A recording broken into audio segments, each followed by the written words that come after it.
A review of a lease as part of a business acquisition should be started as soon as possible. You don't want to leave it until the last minute and find that there's something wrong with the lease or that lease can't be assigned.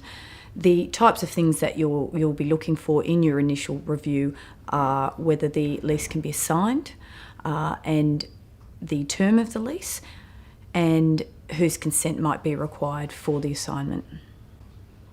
The landlord's consent, of course. If there is a mortgagee over the property, then the mortgagee's consent will also be required.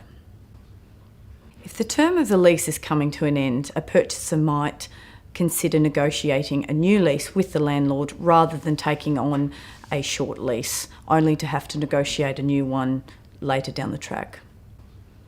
The contract for sale of a business should be subject to a due diligence of the lease, an assignment, or the entry into a new lease.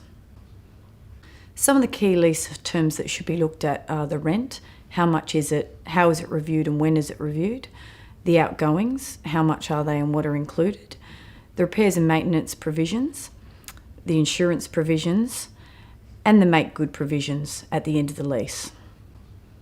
The assignment conditions in a lease should also be reviewed. Some leases, for example, require an incoming tenant to take out a personal or bank guarantee.